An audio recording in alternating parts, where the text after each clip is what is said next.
In the year 1997, ASUS laptops were chosen for the Mir Station. According to the astronaut Victor, the ASUS laptop was reliable and had zero defects for more than 600 days in space. And at that point of early technology, this was groundbreaking. So to commemorate that momentous achievement, ASUS released the ASUS Zenbook 14X OLED Space Edition UX5401 that we have here. Decked out with all things related to space and particularly the Mir project, let's take a tour around what this laptop can offer, because at the end of the day, the laptop still needs to be able to perform. So yeah.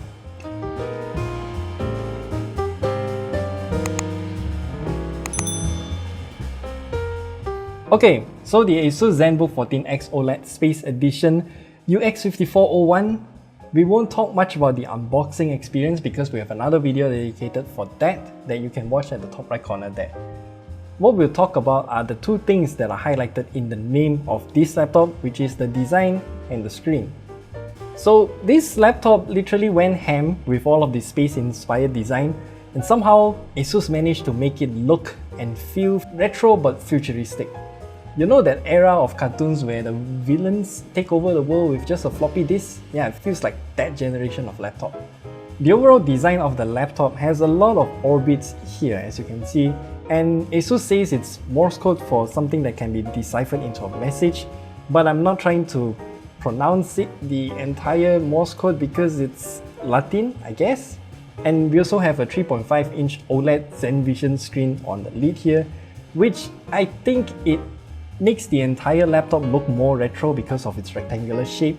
And that screen can also be customized to show different types of animations, text, contact information, or even just your own custom pictures if you choose to do so. The customizations of this ZenVision screen is done within the My ASUS utility, which is weird and also very laggy since the My ASUS app isn't the most responsive to begin with. And the menu is also quite messy as the customization options are nested deep inside. But it still does what it needs to do. ASUS also said that this entire laptop is made out of metal with US Space Systems Command Standard or SMC-S-016A standard and covered with a color that they call 0G titanium. I don't really care about the name, it's just slightly beige in color. That's the best I can describe it. And opening up the laptop, we have a beautiful 14-inch 2.8K OLED screen.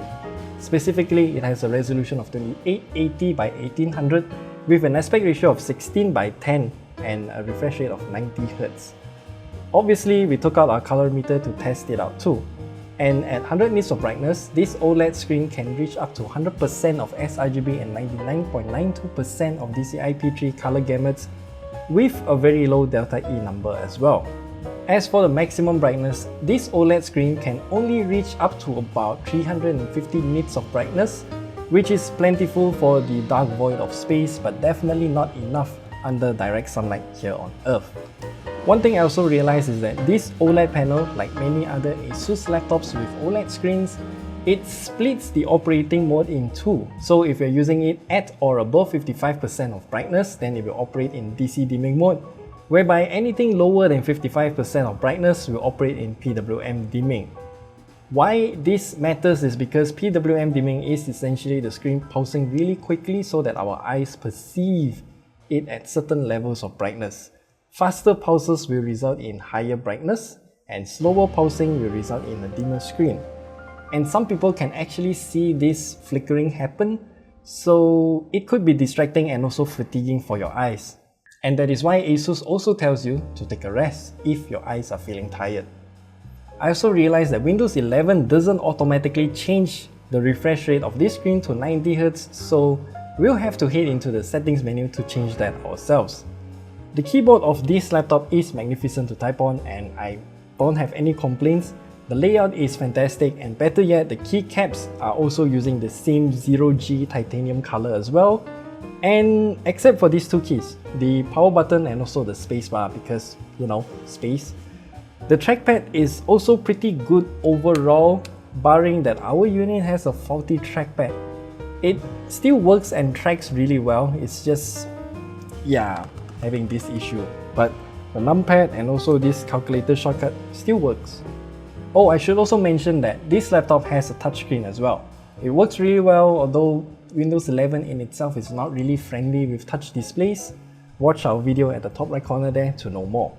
Now, looking at the keyboard deck around the wrist rest area here, we can see more of that beautiful Space Edition design, like the silhouette of the Mir Station here, but unfortunately it is covered by a lot of stickers, so I suggest you to peel all of them away to appreciate the beauty of this laptop. Anyway, it is here that we need to talk about the specs. Our version of the Zenbook 14X OLED Space Edition UX5401 comes with an Intel Core i7-12700H, Intel Iris Xe graphics, 16 gigs of DDR5 at 4800 MHz, 1TB of NVMe SSD from Samsung, and for my use case, the overall performance of this laptop is overkill. And honestly, I mean a H series processor but with integrated graphics, it's kind of pointless unless your task requires an obscene amount of CPU power while demanding little to no GPU power. The gaming performance though is not that good because the Iris Xe integrated graphics is more or less the same as last generations, as in the 11th gen, because they only got 100 MHz speed bump from last generation and that's about it. And one more reason that games don't run particularly well is because this screen resolution is literally 2.5 times more pixels than the standard Full HD resolution, so yeah, it's definitely gonna tax the Iris Xe even further. We'll explore about the CPU performance more in another video, so check it out at the top right corner there.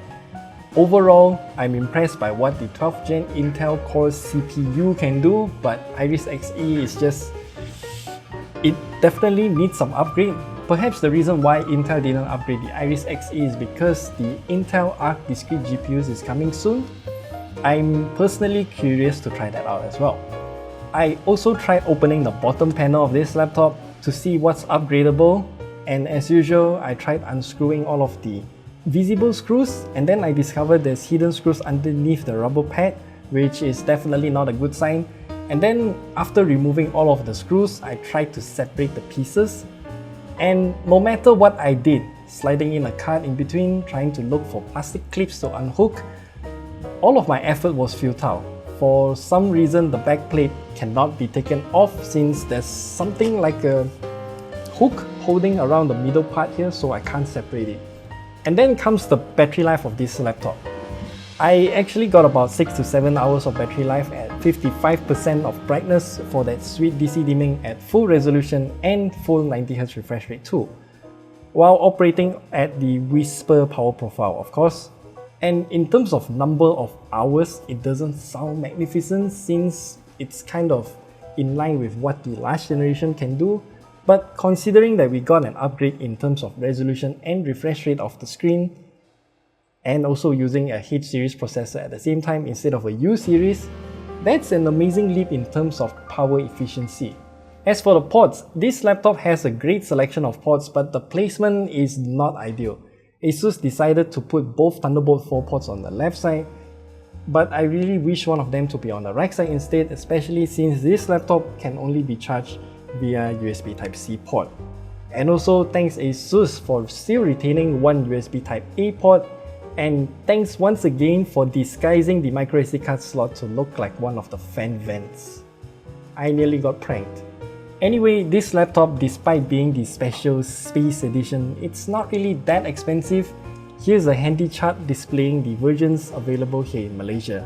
And out of the two versions, I think the Core i5-12500H makes more sense because it is cheaper and the performance is still gonna be sufficient for nearly everyone, and you still get the same Iris Xe graphics as well.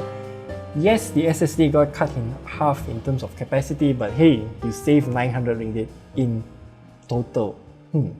Everything else remains the same between the Core i5 and Core i7 model. So yeah, that's all we have to share with you about the 12th gen ASUS Zenbook 14X OLED Space Edition UX5401. If you have any questions, leave them down in the comment section below. And we'll see you guys in the next video.